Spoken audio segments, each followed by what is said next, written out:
Esta historia tiene su razón de ser en la Castilla medieval del siglo XIV, concretamente la Primera Guerra Civil Castellana de 1366 a 1369, la cual tuvo una enorme complejidad.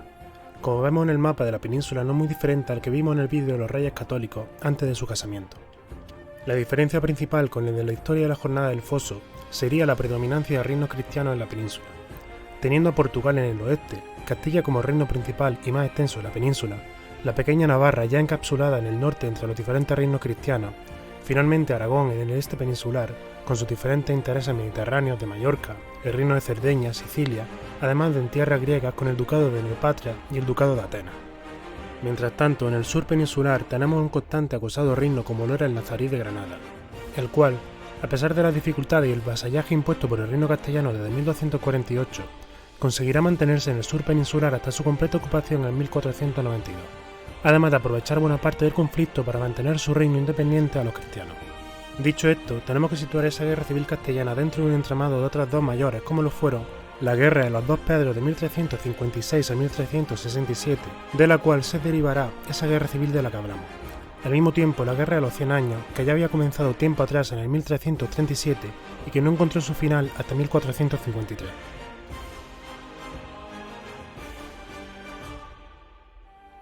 Para situarnos en algunos antecedentes tenemos que tener en cuenta la realidad a la que se enfrentaba Pedro I de Castilla. Su padre, Alfonso XI, encontró la muerte debido a la epidemia de peste en 1350, lo cual provocó que un joven monarca de 16 años se alzara con la corona castellana. Su padre, que había hecho avanzar el reino de Castilla en contra de los musulmanes, pudo ocupar antes de su muerte sitios tan importantes como Gibraltar y Algeciras en 1344. Algo muy importante para controlar buena parte del estrecho y enriquecerse con el comercio que sí o sí tenía que pasar por ahí para ir del Mediterráneo al Mar del Norte. Entre su política, además se encontraba el deseo de recuperar el poder regio en contra de los nobles. Sin embargo, buena parte de su vida la pasó teniendo amoríos. Entre ellos estaba la dama sevillana Leonor de Guzmán. Por este tipo de relaciones, Pedro I tuvo un total de 10 hermanos bastardos que intentaron arrebatarle su derecho al trono. Entre ellos, el más importante sería Enrique de Trastámara, de quien hablaremos en breve, pero podemos afirmar que durante sus primeros años se vio la obligación de eliminar toda amenaza que le impidiera reinar.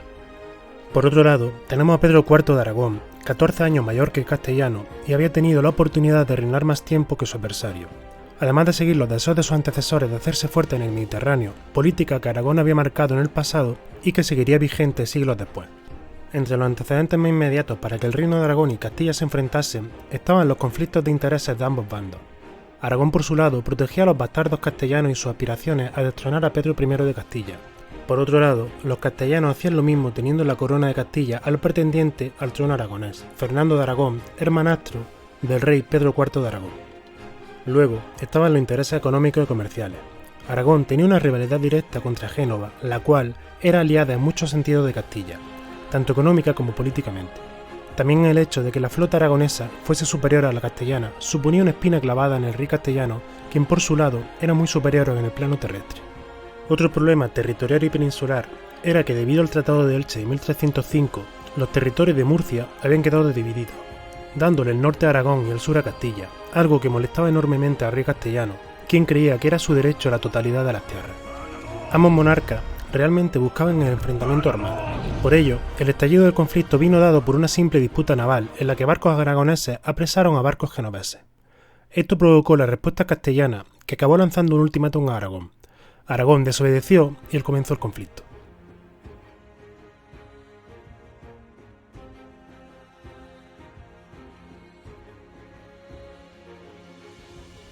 Como decíamos, las tropas castellanas por lo general eran más poderosas, mientras que Aragón lo era por mar. El primer objetivo de Castilla fue Alicante, la cual cayó tan rápido como fue recuperada de nuevo por Aragón, debido a los habitantes de la ciudad que se rebelaron. Y aunque el conflicto se enmarca desde 1356 hasta 1367, la verdad es que al igual que la Guerra de los 100 años, no fue un conflicto en el que hubiera una batalla todos los días o meses, sino algo muy extendido en el tiempo y con diferentes treguas. El conflicto entre Castilla y Aragón era igual, compuesto por diferentes treguas y golpes de mano cuando era posible. Es cierto que Castilla era superior, pero Aragón supo mantener el tipo durante el conflicto. De igual forma, que a veces era mejor ser ingenioso que poderoso, pues el rey de Aragón decidió solucionar su inferioridad numérica introduciendo un problema interno a su enemigo. Contactó con el bastardo Enrique de Trastámara, quien se encontraba exiliado en Francia, desde 1356. Pedro IV le otorgó tierras y territorios que pertenecían a Fernando de Aragón, es decir, al pretendiente al trono de Aragón al que Pedro I de Castilla protegía. De esta manera, Pedro IV se aseguraba de dos cosas: que si Enrique llegaba al poder en Castilla, este sería al mismo tiempo su vasallo, además de quitarle señorío dentro de su reino a una de las principales amenazas a su propio reinado. Con esta jugada, Pedro IV también buscaba, además de conseguirlo, que la nobleza opositora al régimen de Pedro I se levantara en armas contra su rey y eligiesen unirse al bando de Enrique. Por su lado, el rey castellano intentó hacer la misma jugada contra Aragón, usando a Fernando de Aragón e intentar despertar el levantismo valenciano. Antes de la primera tregua impuesta por el Vaticano, la guerra había continuado durante 1357, pero sin producir verdaderos avances para ninguno de los dos bandos ni la conquista de plazas singulares que supusieran la victoria de Castilla o Aragón.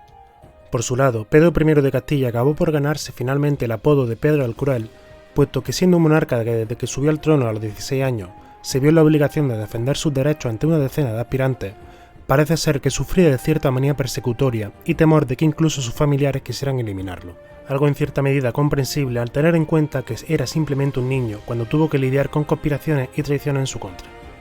Por ello, en 1358 comenzó una purga en la que acabó con el hermano gemelo de Enrique de Trastámara, Fadrique, quien naturalmente era su medio hermano. También mandó ejecutar a su primo Juan de Aragón y luego a su tía Leonor. Esta última resultaba ser la madre de Fernando de Aragón, lo cual obviamente despertó el odio del aspirante al trono aragonés, además de que sirvió sobre todo para que ahora Pedro IV de Aragón pudiera solucionar sus diferencias con su hermanastro.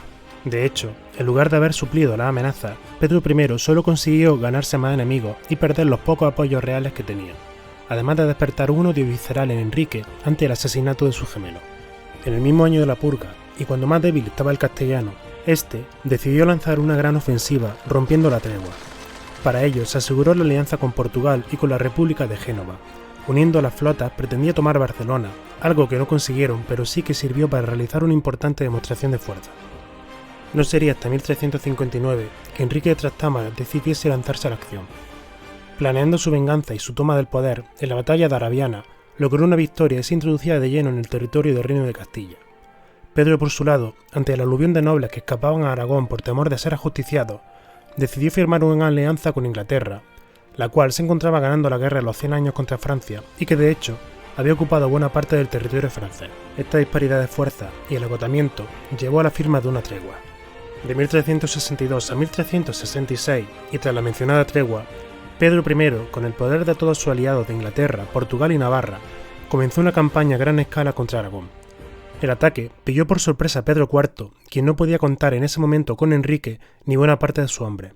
Por ello, decidió destruir todos los castillos y quemar las cosechas de los territorios que no podía defender, para que el ocupante no pudiera abastecerse ni refugiarse. Para poder responder, el rey de Aragón decidió aliarse con Francia, provocando que ahora la península fuese un escenario más de esa guerra de los 100 años. Además pide que Enrique vuelva de su exilio en Francia y lo pone al frente del Partido Rebelde Castellano, partido en el que hasta ahora había estado dividido entre su hermanastro Fernando de Aragón y Enrique por los intereses personales de los propios nobles rebeldes castellanos. Esto, unido a la extraña muerte de Fernando, solo nos lleva a pensar que o bien lo asesinó Enrique para quitarse de en medio a quien hasta ahora se había interpuesto en su acceso al trono, o bien fue asesinado por Pedro IV para evitar que al desligarlo del partido castellano, éste volviera a aspirar al trono aragonés. Sea como fuese, la guerra entre ambos reinos continuó mientras que Enrique conseguía más apoyo dentro de Castilla. Ahora la guerra puede empezar a calificarse de guerra total, pues en esta ocasión se realizaron verdaderas campañas que parecían decantar la victoria por un bando u otro. Primero con el ataque terrestre y naval castellano al Reino de Valencia, que habría supuesto la victoria completa castellana, pues de haber ganado, habrían apresado al rey aragonés, pero una tormenta terminó con su flota y rompió el asedio castellano. Por su lado, Enrique se aseguró de nuevo el apoyo tanto de Francia como del papado, además de tener de su lado a los mercenarios franceses, conocidos como Compañías Blancas, las cuales cruzan los Pirineos en 1366. Una vez Enrique tomó Calahorra, se autoproclamó rey de Castilla bajo el nombre de Enrique II de Castilla. Hasta ahora lo que habíamos tenido era una guerra entre Castilla y Aragón, la cual se vio envuelta dentro de un conflicto internacional aún mayor como lo era la Guerra de los 100 años. Pero en este momento es en el que se suma el conflicto doblemente internacional como una verdadera guerra civil castellana. Enrique parece ver su victoria cercana, pero Pedro I vuelve a sorprender con alianzas con Portugal y Navarra, y el Príncipe Negro de Inglaterra, quienes le consiguen la victoria en la segunda batalla de Nájera de 1367. Aragón, que tras las victorias de Enrique de Trastámara había conseguido apaciguar sus propios territorios, vuelve a temer que los ingleses y castellanos invadan nuevamente su reino. Pero los excesos cometidos por Pedro el Cruel contra sus enemigos derrotados y el incumplimiento de cláusulas firmadas en la alianza con Inglaterra provocó que los ingleses se retiraran de nuevo a su territorio en Francia. En ese momento, Pedro IV de Aragón firmó una paz con los ingleses. Enrique, por su lado, debe de exiliarse nuevamente a Francia y el rey aragonés decidió romper las relaciones con el rey castellano rebelde. Además, se acabó firmando una paz entre Castilla y Aragón, los cuales, agotados tras 10 años de conflicto, debían hacer frente a sus propios problemas internos. Pero Enrique había visto muy de cerca sus aspiraciones de convertirse en rey de Castilla. Ahora, sin tener el apoyo del rey de Aragón, buscó el beneplácito del rey francés Carlos V, a sabiendas de que Castilla estaba débil y, a pesar de la derrota, los desmanes de Pedro el Cruel solo le habían buscado una infinidad de enemigos entre su corte y vasallos, quienes preferían como monarca al hijo bastardo antes que al legítimo. Francia, por su lado, buscaba entronizar a Enrique en Castilla para utilizar la flota castellana en contra de los ingleses en su propia guerra. Para 1368, Enrique volvió a entrar en Castilla. Muchas ciudades y nobles castellanos se pusieron de su lado, mientras que Pedro el Cruel intentó realizar una jugada desesperada que lo podría condenar a los ojos de los demás líderes cristianos, puesto que se alió con el Reino de Granada, además de pedir tropas a los benimerines del norte africano, despertando cierto miedo ante la llegada de las tropas musulmanas en la península, como había pasado en el 711. Pero la derrota de Pedro era ya inevitable. Tras perder Toledo a manos de su medio hermano Enrique, la batalla definitiva de este entramado de conflicto se situará en Montiel, en Ciudad Real, en 1369. En la misma, el rey de Castilla fue derrotado. Este, intentando una vez más salvarse, intentó comprar la lealtad del comandante francés Bertrand de Guesclin, quien ayudaba en la campaña de Enrique, tentándolo con dinero, tierra y título a cambio de que le permitiera huir y pasarse a su bando. Bertrand citó a Pedro en su campamento mercenario para firmar el pacto secreto.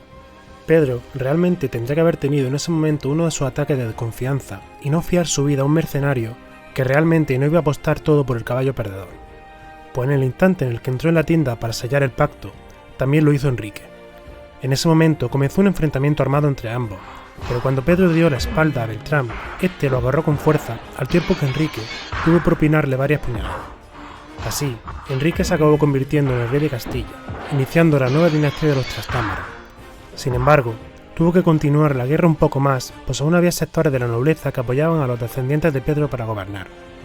Estos finalmente fueron derrotados, y Castilla ponía fin así a la guerra civil derivada de los dos conflictos anteriores, teniendo Enrique II de Castilla como nuevo reto legitimar su dinastía y procurar no ser visto como un rey usurpador, algo que a pesar de todo era.